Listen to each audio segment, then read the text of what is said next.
Bonjour et bienvenue à toutes et à tous dans Multijoueur, votre rendez-vous qui va essayer de vous rafraîchir en vous parlant jeux vidéo. Et Dieu sait qu'en ce moment c'est compliqué de trouver un peu de frais. Mais voilà, j'ai deux invités qui sont venus prendre la fraîcheur du plateau d'une émission où on va parler argent. Voilà, soyons honnêtes, c'est une émission qui va faire mal à votre portefeuille.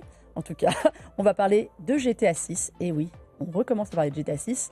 On va parler de la Steam Machine et de son prix un peu délire aussi. Et pour ça, on accueille Jules. Comment ça va, Jules? Ça va très bien, merci. Et toi? Merci pour l'invitation déjà. Ouais, merci pour la clim.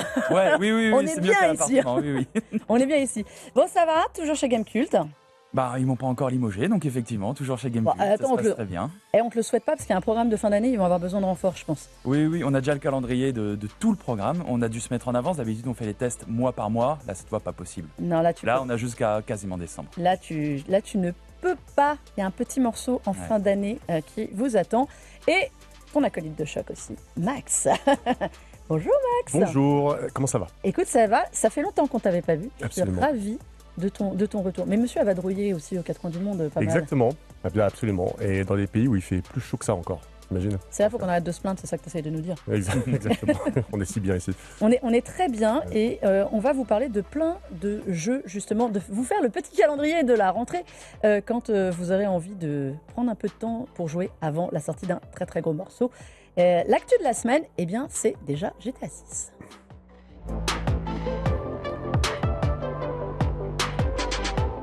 Ça fait tellement longtemps qu'on n'avait pas parlé de GTA 6, ça nous manquait presque. Et là, Dieu sait qu'on va en entendre parler, puisque, à partir de ce jeudi 25 juin, GTA 6 enclenche la vitesse supérieure. C'est parti pour la communication avec l'ouverture des précommandes.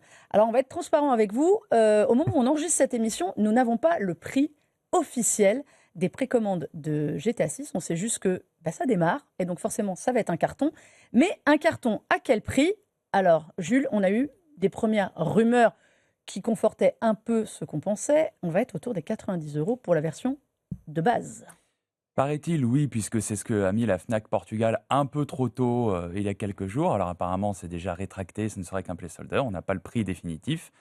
Mais c'est vrai que tout le monde pressent que le prix sera à la hauteur du coût de développement, puisqu'on parle au moins d'1 milliard. Alors évidemment, ça inclut le développement et le marketing à venir. Surtout le marketing, à mon avis. Également démentiel. Mais effectivement, on s'attend tous à un prix malheureusement qui soit très haut et qui serait entre guillemets justifié, oui, pour les coûts de développement de ce projet-là, mais qui pourrait surtout signaler aux autres éditeurs que c'est l'heure de monter les prix également pour se calquer dessus. D'autres théorisent un peu plus optimistement, je pense que le prix pourrait être à 70 ou 80 puisqu'ils pensent faire de l'argent sur GTA Online après. C'est vrai que GTA Online engrange des milliards à lui tout seul. Mais s'il y a moyen de se faire 10 $ de plus sur le prix d'achat, sachant que ça ne va pas décourager des personnes qui vont de toute façon acheter une console, qui ont acheté une console en prévision uniquement pour GTA 6. PlayStation avait déjà pensé à l'augmentation des prix pour anticiper ça. Bon, un peu tous, je rigole avec PlayStation, mais ils ont un peu tous fait ça. Max, GTA 6 à 70, tu achètes? GTA 6 à 90, tu achètes? GTA 6 à 100 €. Je le vole à Leclerc. Non, mais bravo. non, en vrai, je pense que c'est un peu le jeu de qui va franchir le palier, ce palier-là, le premier. Et en fait, c'est Nintendo avec Mario Kart World. Avec Mario Kart World. Il a été vendu à 90 €, 89 €, 90 ou 99. En fait, le palier a déjà été franchi. Et j'ai peur que Rockstar se serve de ça comme d'une justification. En disant, nous, on vaut mieux que... C'est un nouveau standard, ça a déjà été fait. De quoi vous vous plaignez en soi? Moi, je pense que Rockstar n'avait pas prévu à la base de vendre ça à 90 €. Je pense honnêtement que si GTA 6 se vend même à 70 €, ça ira très bien, je pense. Ils vont déjà rentabiliser la chose. Donc, je pense que c'est quand même très, très opportuniste. 90 €, écoute, est-ce que j'achète? J'achète en physique parce que la vérité, c'est que le jeu ne sera jamais vendu à 90 € en physique, je pense. Tu vois. Je pense que je trouve que psychologiquement, 90 €, on arrive à quelque chose. Souvenons-nous en effet du tollé que ça avait fait Mario Kart World, sachant que les autres jeux Nintendo qui sont arrivés derrière ne sont pas retombés à 50 € comme on a connu autre chose. Donc le marché est en train de gonfler. Est-ce qu'un autre jeu que GTA 6 peut se permettre ça en ce moment? Jules? Se le permettre, c'est une grande question. Tu parles de barrière psychologique, il y a aussi aujourd'hui une barrière tout simplement physique, c'est-à-dire qu'avec l'inflation qui continue et les salaires qui ne suivent pas naturellement, plus ça distend, plus il y a un écart entre le pouvoir d'achat réel et le prix des jeux. Si on doit trouver peut-être un titre qui pourrait jouer dans la même cour, à la limite, c'est Call of Duty, mais qui n'est pas actuellement en position de force, puisque rappelons-le, l'an dernier, Black Ops 7, alors qui est un Black Ops mineur, Black d'accord, Ops 6 bis, quoi. Black Ops 6 bis, il avait pâli face à Battlefield 6. Et cette année, Call of Duty Modern Warfare 4 devait être un épisode plus attendu, plus vendu, il devrait revenir en forme. Tous les ans, 90 € tous les ans pour Call of Duty. C'est ça, pour autant, voilà. Peut-être on pourrait dire aussi eSports FC, pareil, jeu de foot, on sait que ça va se vendre chaque année, il pourrait franchir le palier et dire voilà, nous on est tout au-dessus. Chaque année, vraiment. Qu'est-ce qui va justifier ce prix? Parce qu'on sait qu'en effet, c'est une super production GTA 6. On peut se dire que voilà, on va rentabiliser un peu des coûts de développement de 15 ans de développement, j'exagère à peine. Mais est-ce qu'il y a une vraie justification à ce prix-là, autre que de se dire on se sert de nos joueurs pour enfler les caisses, quoi. Moi, la justification avec Mario Kart World, par exemple, c'était aussi le lancement d'une nouvelle console. On a souvent ce même process à chaque fois. Une nouvelle génération de console, on augmente les prix de 10 €. C'était le cas du passage de la PS2 à la PS3. On passait de 60 € à 70 €, etc. Du coup, c'est vrai que quelque part, il y avait une certaine logique, difficile à encaisser, mais logique, de passer de 80 à 90 €. Donc peut-être qu'en fait, ce sera la norme vraiment bien installée pour la prochaine génération de consoles. C'est le virage. J'en ai un peu peur. Mais J'espère qu'on se trompe, hein. On dit ça parce que, je rappelle, nous sommes en train de... Ça se trouve, demain, Rockstar va faire un truc extraordinaire et dit « On vous le met à 50 €, les gars, c'est cadeau. » non. Non. Laisse-moi croire. Mais d'un autre côté, c'est vrai que les coûts de développement augmentent aussi. Donc rationnellement, on peut difficilement se dire qu'on va investir plus de 80-90 € dans un jeu vidéo. Mais c'est vrai en même temps. Par exemple, c'est l'exemple qui revient souvent. Spider-Man 2, on sait qu'il a coûté 300 millions. Alors que, très honnêtement, moi j'apprécie le jeu, mais c'est vrai qu'il y a beaucoup d'éléments qui en théorie devraient revenir des deux précédents. Pourquoi ça coûte 300 millions? La question, c'est les salaires, notamment aux États-Unis, et des salaires notamment californiens. Je parlais de l'inflation tout à l'heure, mais aux États-Unis, c'est encore plus galopant que chez nous, et c'est vraiment dans des proportions bibliques. GTA, évidemment, a été affecté, puisque c'est un jeu en grande majorité développé aux États-Unis. Ils sont nombreux, en plus. Ils sont très nombreux. Donc il y a aussi une vraie question, effectivement, de la part des studios, et il va falloir se demander, effectivement... est-ce qu'on peut garder ce modèle longtemps, de produire des jeux pendant 6-7 ans avec ces salaires-là? Ça paraît compliqué. Et puis j'ai une autre question, toute bête, ce prix élevé, Rockstar peut se le permettre, on est d'accord. Niveau gameplay, on achète un jeu un peu à l'aveugle là quand même. Pour l'instant. Non mais pour l'instant, les précommandes vont ouvrir sur les suppositions de ce qu'on espère, ce que devrait être GTA 6, il faut être honnête aussi. Bien sûr. Il n'y a que GTA 6. On achète un peu à l'aveugle quand même là, sur GTA 6. Oui. Max, tu rigoles, mais j'ai pas totalement tort. Non, mais je crois que la question c'est est-ce que GTA 6 va être bien en fait Oui. Réponse en novembre. Honnêtement, Rockstar peut se le permettre. Je pense qu'il y a vraiment c'est peut-être le seul studio qui peut vendre des jeux à l'aveugle. On le voit bien, on voit l'euphorie qu'il y a, c'est absolument dément. Je pense que c'est surtout une histoire aussi de durée de vie. Est-ce que GTA 6 sera encore plus long qu'un Red Dead Redemption 2, par exemple? Il faut aussi savoir si tu en as pour ton argent, au-delà du fait que le jeu est bien, quoi, tu vois. Et puis il y a GTA Online, il y a le mystère de GTA Online, ce que ça va donner dans celui-ci, Oui, absolument, gratuit dans quelle mesure.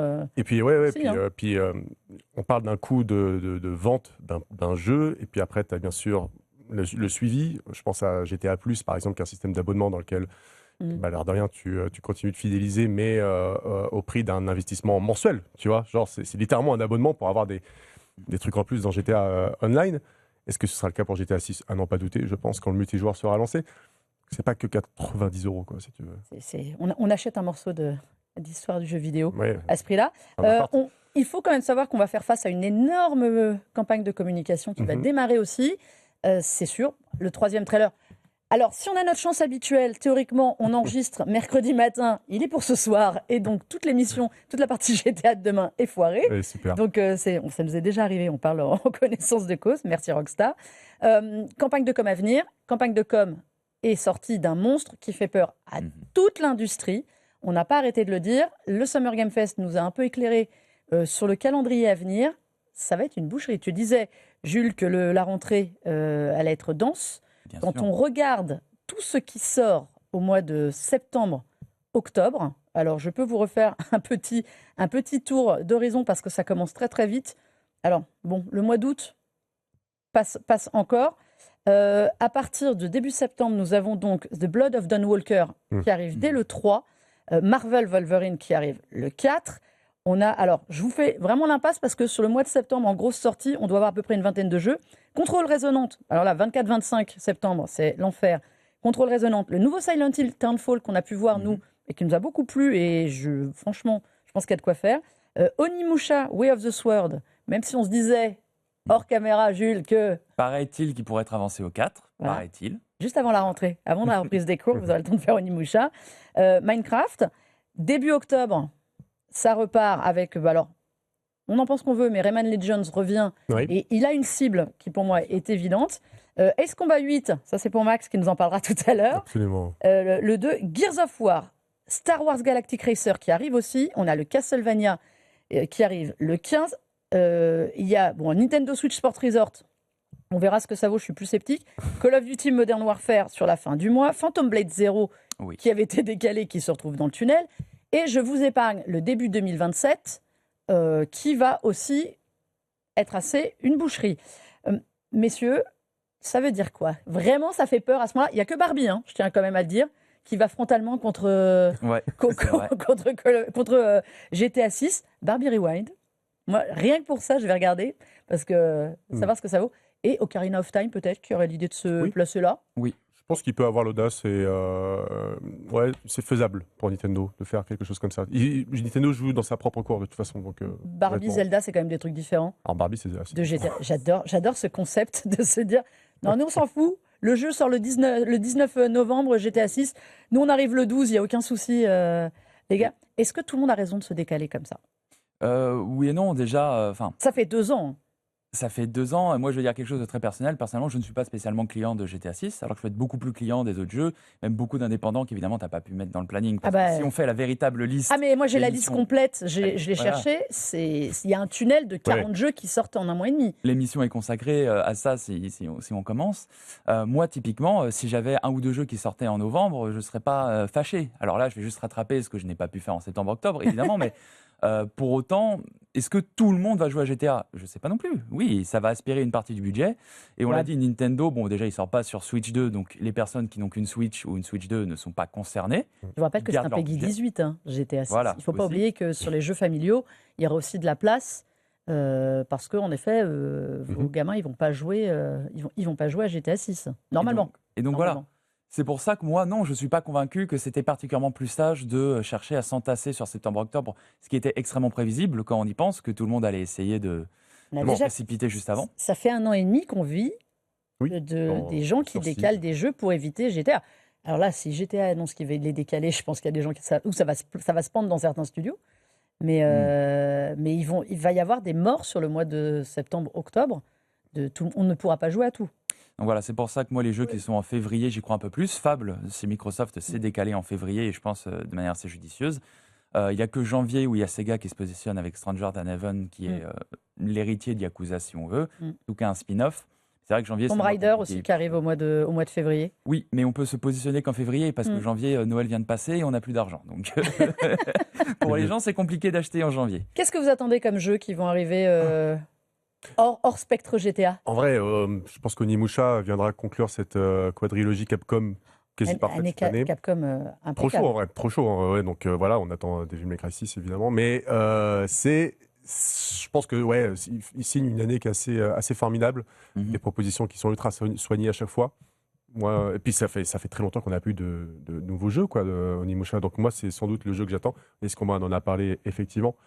GTA 6, en vrai, moi je suis ultra curieux et client de la formule. Client de la formule pour l'aspect technique, parce que c'est vrai qu'à chaque fois on va toujours plus loin et que ça redéfinit un peu certains standards. Client d'une narration où peut-être, pour la première fois dans un GTA, on est centré sur une histoire d'amour avant tout, et ça m'intéresse. Les deux personnages, c'est vrai qu'on n'en a pas parlé du résumé, parce qu'on a tellement parlé en long au travers de l'histoire, mais le fait d'avoir un duo, moi j'ai hâte de voir la mécanique de jeu avec ce duo. Et d'amour et de relation, en fait. C'est ça qui m'intéresse par-dessus tout, pas tant la criminalité. C'est pas très GTA jusqu'à présent, c'est clair. Histoire d'amour. Pas tellement, mais ils ont la maturité nécessaire pour écrire bien, tu vois. Ils l'ont fait dans Red Dead Redemption 2, ils l'ont fait dans GTA 4, GTA 5 était un peu en dehors des clous, mais ça m'intéresse énormément. Bon, voilà. Après, tu sais, pour revenir, je pense que le joueur moyen, je sais pas combien de jeux il achète. Vraiment 3 dans l'année. Hein, 3 dans l'année. Il va acheter, Le il va joueur un acheter peu plus- GTA, hein, vraiment. cette Oui, année, donc, mais ouais, et puis les joueurs un peu plus occasionnels, s'ils achètent déjà un jeu par mois, c'est déjà énorme, je pense. Mhm. Est-ce que ça va vraiment changer grand-chose finalement? Je ne suis pas sûr. Ce sera des ventes un peu plus sur le long terme pour tous les jeux qui arrivent en septembre. Mais sinon, je ne suis pas sûr que ça change énormément non plus. Non, je pense qu'il y a Pour trop le de joueur, jeux, en tout il y a cas, trop de jeux Ouais. qui vont arriver en même temps et qui vont s'éclipser. Toi, tu attends quoi, Jules? Bah écoute, comme tu l'as dit, moi j'ai pas pu voir Silent Hill au Summer Game Fest, mais c'est Ah oui. clairement un projet que j'attends cette année, parce que j'adore le studio qui se cache derrière. Alors, il s'appelait No Code, je sais plus comment ils sont renommés, mais Oui, ils ont un nouveau nom, j'arrive jamais à retenir non plus, mais c'est un studio britannique pour Voilà. le coup. Et il y a une patte beaucoup plus européenne dans ce Silent Hill, c'est ça qui est et intéressant. j'avais beaucoup aimé leurs 2 précédents projets, donc moi forcément c'est peut-être celui que j'attends le plus. Onimusha, puisque Capcom, voilà, on l'a dit. Et l'an prochain, pareil, Capcom, Resident Evil, Veronica et Mega Man Dual Override. Pour moi, c'est obligatoire de passer par là.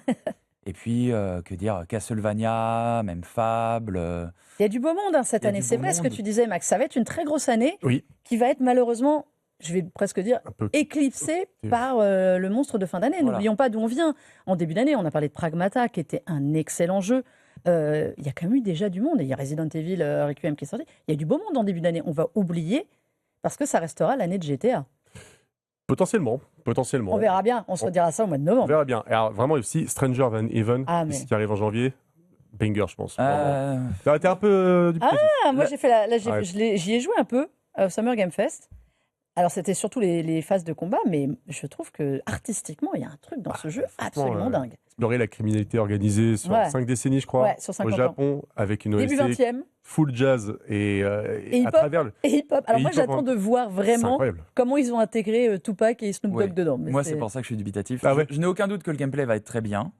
D'accord. Ça se tient sur le papier, la façon dont ils les intègrent. Et j'attends de voir dans le jeu et le gameplay. On va voir. Moi, ça me gêne un petit peu quand même, a priori. J'attends de voir dans son jus, mais ça m'a un peu refroidi. Pour être tout à Tu fait sais, c'est un jeu qui se passe au travers du show business, parce que je crois que le héros, au-delà du fait que c'est un yakuza, c'est quelqu'un qui essaye de s'insérer dans le milieu de la nuit et du showbiz. Donc, tu as un rapport aussi avec le fait qu'il... Ah ben c'est un jeu sur l'existentiel, comment est-ce qu'on se fait une place dans la société Ouais. quand on a une double nationalité, Bien sûr. une double origine, double approche de la vie. Non, des c'est sujets qui quelque sont chose ultra d'intéressant. intéressants.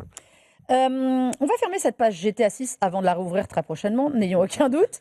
Et si jamais il vous reste un peu de sous, parler d'un autre moyen de le dépenser grâce à Valve, puisque nous avons eu les prix de la Steam Machine, qui était censée venir révolutionner un peu notre façon de jouer et faire la nique aux consoles, parce que c'est une machine qui nous a été un peu vendue comme un PC console que vous pouvez brancher dans votre salon.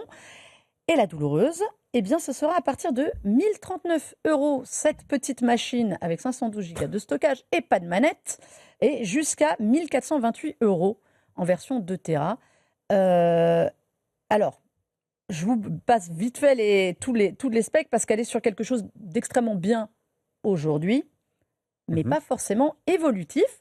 Jeu 4K natif en 60 ou 120, donc on est un petit peu au-dessus des consoles d'aujourd'hui, et pas pour tout, honnêtement.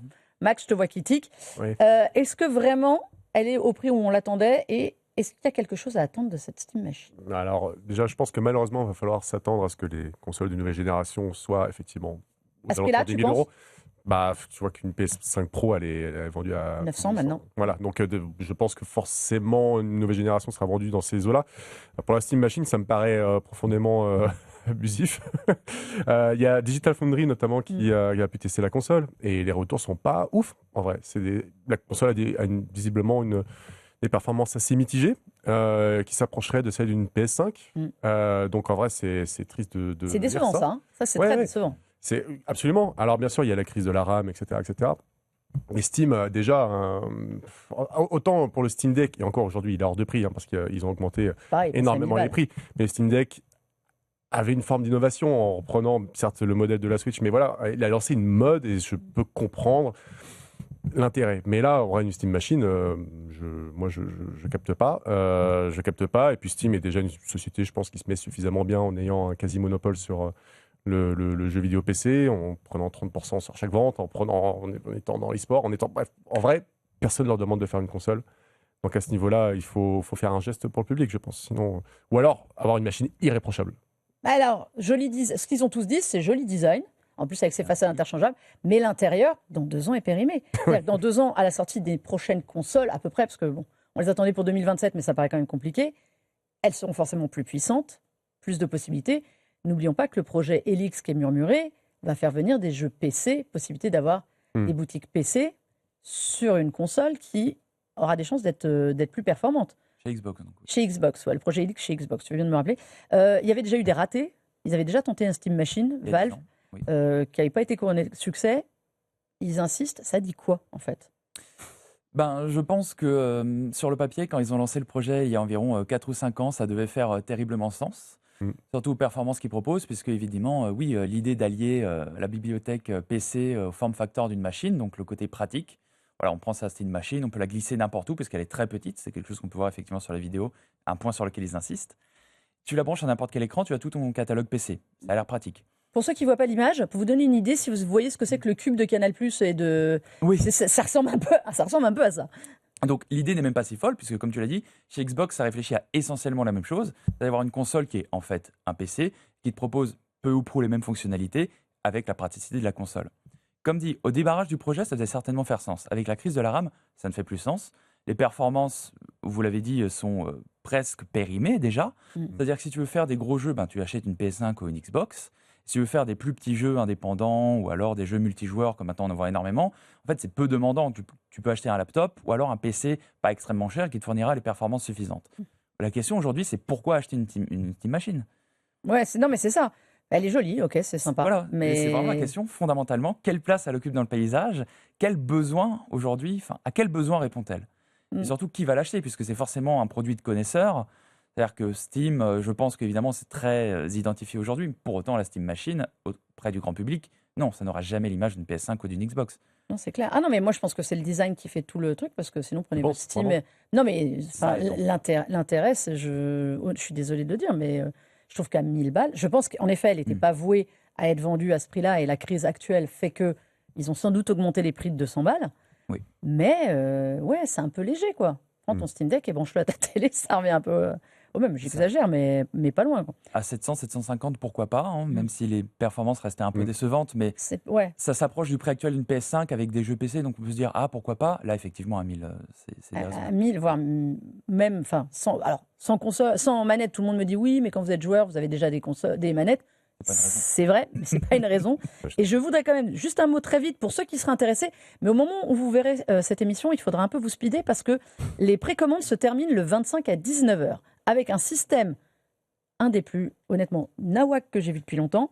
Réservation par tirage au sort. Vous vous inscrivez. Il faut avoir acheté déjà des jeux sur Steam avant fin avril pour être éligible, pour pouvoir s'inscrire.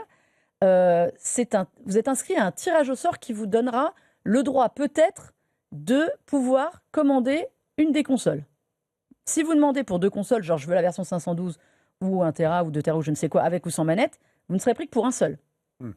Sans certitude de l'avoir. Derrière, vous recevez un mail. Enfin, c'était parti pour être premier arrivé, premier servi. Là, ça va être complètement aléatoire. Je ne sais pas où ils vont avec cette Steam Machine qui promettait beaucoup, mais... Ça fait un petit peu sens. On sent que c'est vraiment réservé qu'aux gens qui sont prêts et qui sont fans de Steam et qui, c'est pas c'est pas mainstream du tout, quoi. Ah non, c'est pas mainstream. Donc, j'imagine qu'ils ont prévu une production en fonction de ça et que ça cible uniquement ceux qui sont prêts vraiment à le faire et qui sont déjà motivés et utilisateurs de Steam depuis longtemps. C'est ça. Mais voilà. Mais si jamais vous avez raté la précommande, ne vous inquiétez pas, vous pouvez continuer quand même, mais vous serez en liste d'attente. Voilà. On ne sait pas sur combien. Voilà, on a fait vite fait un point sur Steam Machine parce que il fallait. Je laisse votre porte-monnaie de côté cette fois.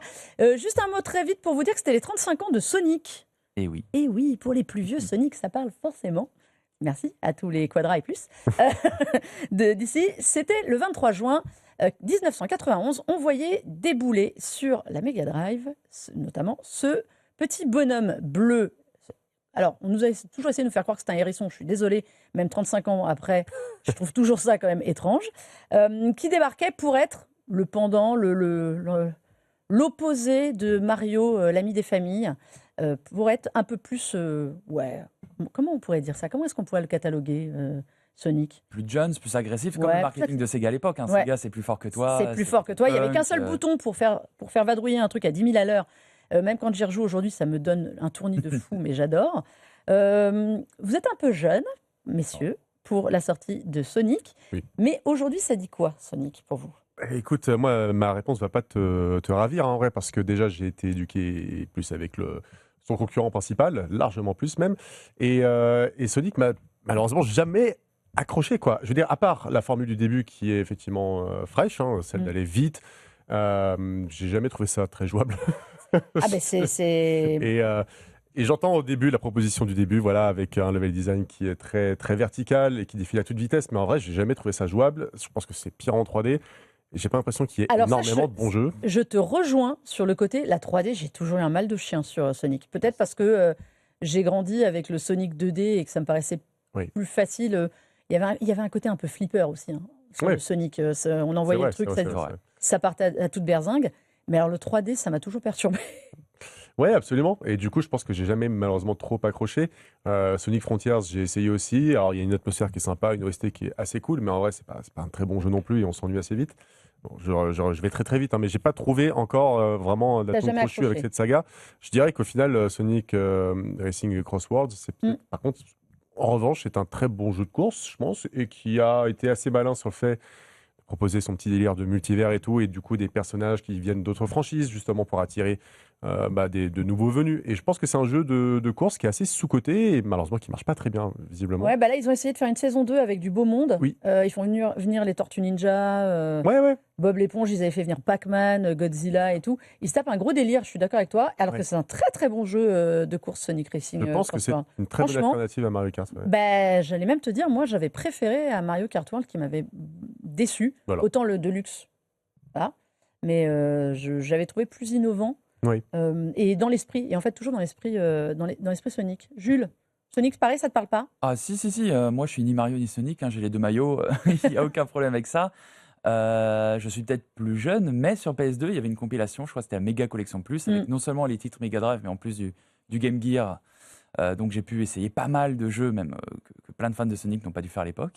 Qu'est-ce que j'ai ruiné comme pile sur ma Game Gear pour jouer à Sonic, si vous saviez? On dit Game Gear ou Game Gear? Moi, j'ai Là, toujours dit Game Gear, mais d'un autre côté, j'avais 14 ans ou 15 ans. Oui, Donc j'ai envie de dire voilà, Game je ne sais pas, figure-toi. Et moi, au contraire, je trouve qu'en 2D, il y a toujours eu un paradoxe, c'est-à-dire qu'effectivement, c'est un jeu qui t'encourage à aller extrêmement vite, et en même temps, il y a énormément de murs et de bumpers partout. Donc en fait, c'est un jeu d'apprentissage. C'est en maîtrisant le jeu que tu finis par connaître le parcours et aller le plus vite possible. Alors que moi, au contraire, en 3 dimensions, j'ai trouvé que c'était généralement plus naturel et que tu pouvais un peu plus instinctivement foncer jusqu'à la ligne d'arrivée sans pour autant avoir à apprendre le niveau. Moi, je trouve que c'est particulièrement flagrant dans Sonic X Shadow Génération. Où il reprenait ce jeu qui est sorti il y a 2 ans, dans lequel il reprenait des niveaux un peu iconiques de la saga. Ouais. Alors, Génération qui était sortie pour les 20 ans en 2011, déjà, et qui avait effectivement fait un mix de plusieurs niveaux. Là, ils ont rajouté Shadow pour la sortie du film Sonic 3, tout simplement, où Shadow est. Voilà, Oh, est bah en haut plan. étonnant. Et je trouve que si on est un peu réfractaire à la formule 3D, les niveaux de Shadow, pour le coup, sont absolument excellents, puisqu'il y a une vraie sensation de vitesse, en même temps énormément de chemins à découvrir, mais qu'on peut trouver par la force des réflexes, tout simplement, qui sont très bien indiqués. Et j'ai trouvé que c'était la meilleure réalisation de Sonic en 3D pour l'instant jusqu'ici. Mais je suis assez d'accord, parce que Sonic... Alors, il y en a beaucoup qui ont connu Sonic au cinéma. Il a pris un virage, il y a quoi, une dizaine d'années, même pas? Oh, Moins ça, pas, non non, moins de 2020, ça, ouais, 2020. 5 ans, 6 ans, ouais. C'était vers 2020 à peu près. 2020, ouais, il y a entre 6 Covid, ans. ouais. Et ça lui a offert une seconde jeunesse, c'est un truc de fou. Et moi, alors pour le coup, je n'ai pas vu un film Sonic, je dois avouer. Non, bah, En fait, ça m'effraie. Oui. Tu sais, comme on dit, il faut jamais rencontrer ses idoles. Eh ben, j'ai pas envie de voir Sonic au cinéma. Ça m'effraie un peu. Moi, si j'en ai un à vous conseiller aussi, c'est Sonic Mania pour les vieux, que j'avais beaucoup aimé. Sonic Mania, Sonic Generation aussi, qui était c'est le côté un peu old school. Parce que bon, tous les autres, comme tu dis, ils ont été refaits en bon. Et ouais, non, 3D, j'ai un peu de mal. 3D, je ne vous recommanderais pas de 3D. Si, le Adventure, éventuellement, c'est l'Aventure, le premier qui était en... Adventure 1 et 2. Ouais, qui était basculé et qui, pour moi, était bien, mais les derniers, j'ai un petit peu Là, de mal. C'était quand même les 35 ans et ils n'ont pas annoncé grand-chose. Hein. Non, ils ont des petits jeux qui arrivent. Pico, là, où je ne sais plus comment ça s'appelle, Sonic Pico Park, oui, ouais. oui. Mais c'est Il a pas... fait mini-jeu. Frontiers sur Switch 2, je crois, Ouais, des y a annonces pas- de y a pas- concerts et de rééditions. Mais Ouais, il y a quelques jeux qui arrivent, mais c'est pas rien de délire. Non. Et bien voilà pour Sonic. Bon anniversaire, Sonic. Et on va passer à la partie à quoi on joue, parce qu'on a plein de jeux hyper sympas et pas chers. Allez, à quoi on joue?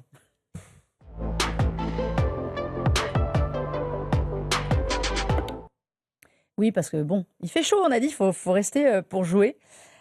Jules, je vais te donner la parole en premier, D'accord. parce que tu m'as pitché un jeu dont je n'avais absolument jamais entendu parler. Et comme tu as fait ça bien pour me raconter l'histoire de ce jeu, je voudrais que tu nous parles de Avatar Legends, The Fighting Game. Oui, Kezako, et ce n'est pas un avatar tout bleu. effectivement, adaptation d'Avatar, le dernier maître de l'air. Alors, je pensais juste que le jeu n'est pas encore sorti, en Non. l'occurrence, puisqu'il sort là. Il sort le 2 juillet, c'est ça? Et non, il a été déplacé. Ah mince. Il est au 27 ou 28 maintenant de tête. En tout cas, Ouais. c'est à la fin juillet. Et alors, évidemment, Avatar, le dernier maître de l'air, série culte, s'il en est, des années 2000 de Nickelodeon. Un jeu de combat a été préparé par Maximum Entertainment il y a maintenant quelques années. Alors, par une équipe de petits designers de jeux de combat qui viennent vraiment de l'animation.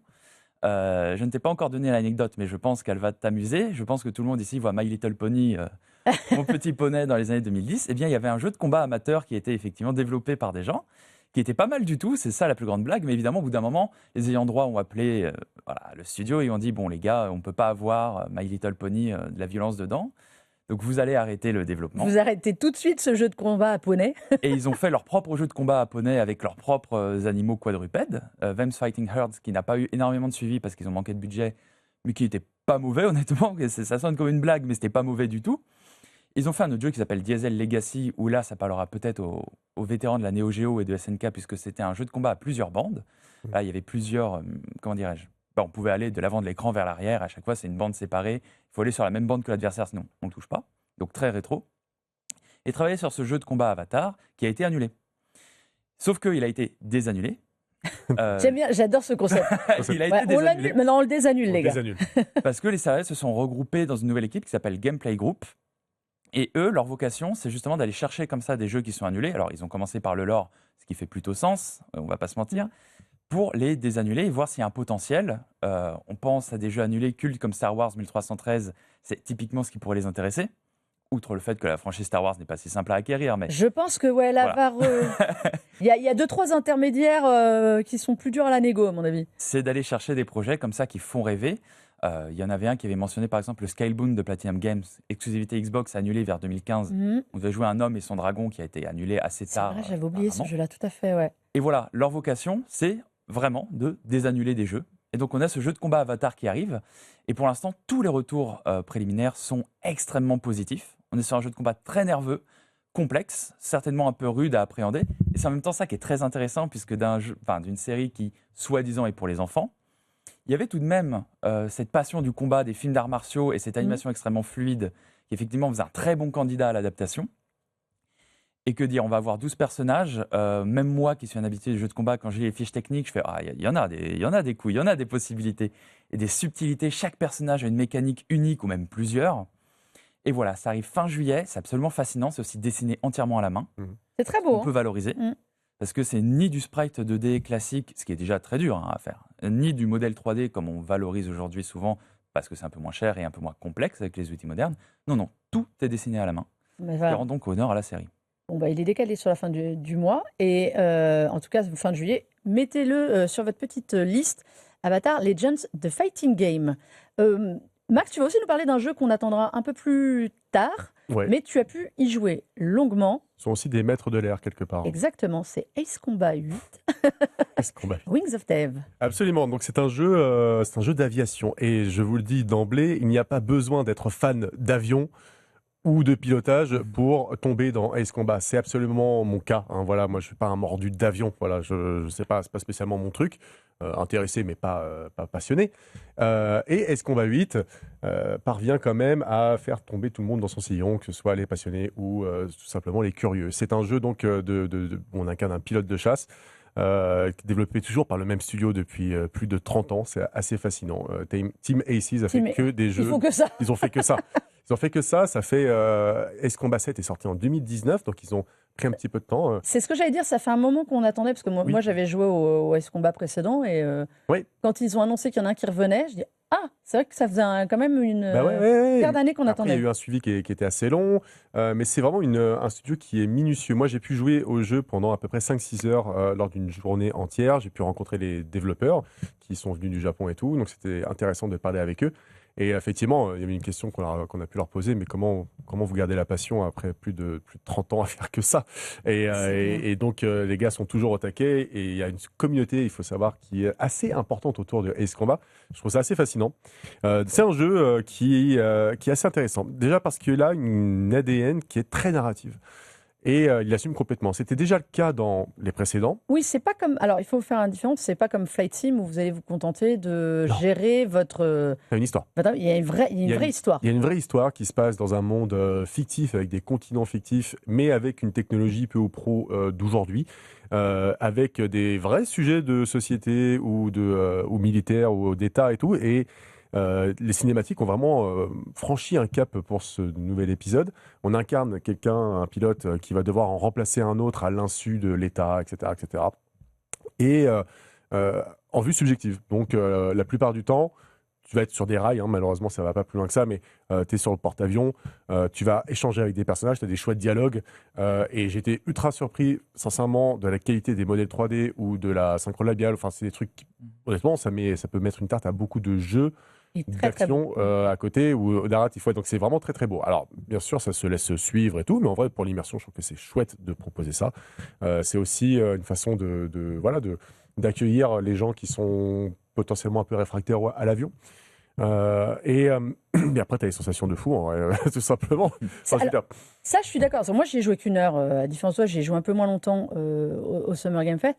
Mais j'ai été bluffée par les vraies sensations de mouvement dans l'avion que tu as quand tu... Alors, et surtout, la représentation de tout ce qui est nuages, les sensations quand tu passes dans les nuages, le froid, la pluie, ils ont bossé. Ça change vraiment la façon d'aborder les missions. Ils ont bossé de fou. C'est donc un ciel avec des nuages qui sont entièrement volumétriques. C'est très réaliste, effectivement, comme tu l'as dit. Si on passe dans des nuages qui peuvent être gorgés d'humidité ou... Faut pas rester trop longtemps. Moi, j'ai gelé mon avion. Tout ça, oui, voilà, c'est ça exactement. Tout ça a des effets sur ta conduite. Je voulais être planqué, j'ai gelé. Ouais, et aussi, d'ailleurs, il y a un truc que je me demandais. Enfin, c'est toujours un peu difficile. C'est des maps qui sont immenses.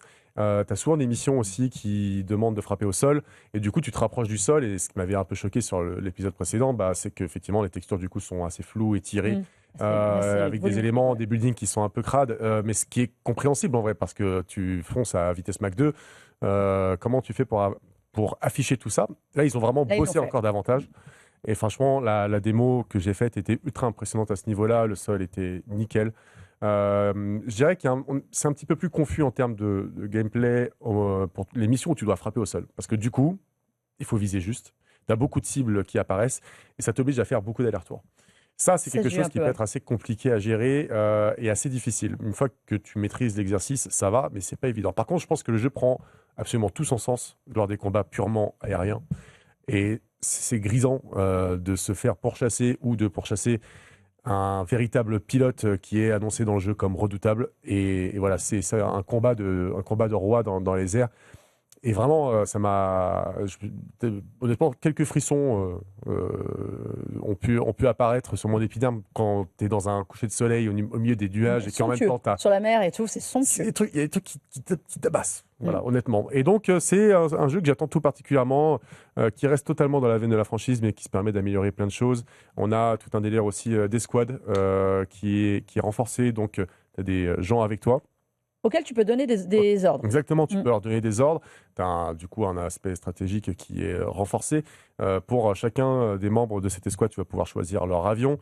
Tu as énormément d'avions, évidemment, qui sont tous des avions réels en plus de ça. Franchement, Ace Combat, bonne surprise. Voilà. Et je dis, c'est un jeu rafraîchissant. On n'en a pas tous les jours, des jeux d'aviation qui sont pointus et qui sont en même temps assez accessibles et qui peuvent. C'est un peu easy to play, hard to master parfois.